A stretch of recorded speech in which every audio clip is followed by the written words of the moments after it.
Hello, this is Week in Review for the week of January 17th. What should CIOs know about SOPA, the Stop Online Piracy Act that has the internet community up in arms?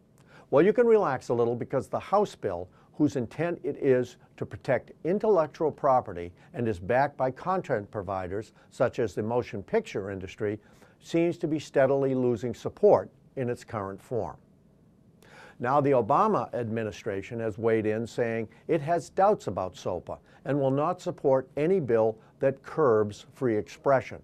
House Republicans have withdrawn support. And as this segment is being shot, Wikipedia has gone dark for 24 hours to protest SOPA and a companion bill in the Senate known as PIPA. Why should CIOs care about SOPA and PIPA?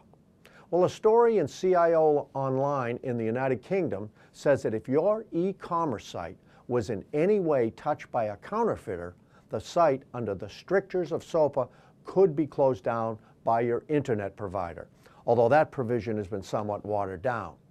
So a comment on your site from a counterfeiter urging customers to visit a site with pirated goods could shut down your site. Yes, your legit and legal site would now be illegal.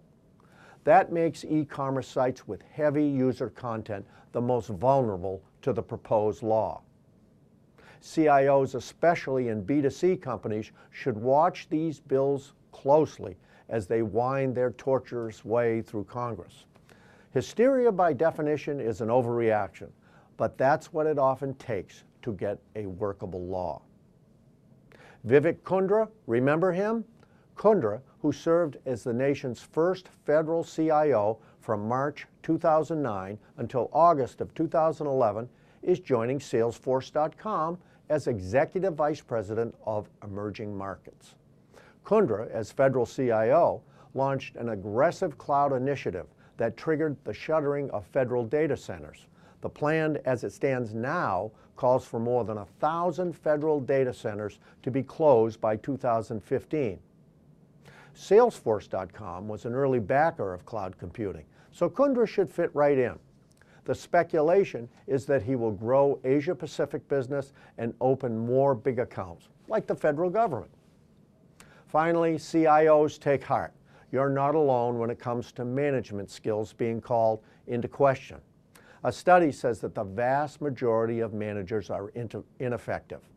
That's what academics Heidi Brooke and the late Sumantra Ghoshal found in what appears to be a 2004 study. Ironically, the study appears to be news, but the January 16th CBS Money Watch story is really a column by Margaret Heffernan, who writes up the 8-year-old research without disclosing that it's a bit dusty. Well, in fairness, she does link to it. But here's the news, and I quote from the study's authors from the column. Only about 10% of the managers took purposeful action. The remainder were busy, just not very effective. 40% were energetic but unfocused. 30% had low energy, little focus, and tended to procrastinate. And 10% were focused but not very energetic. Maybe the news is that she tweeted why most managers are useless. Check out Many Young Workers Are IT Rule Breakers. Join the Bring Your Own Device discussion, and you can do that even if you're a young worker. I'm John Dodge, Community Manager of the Enterprise CIO Forum. Thanks for watching this edition of Week in Review. We'll see you again.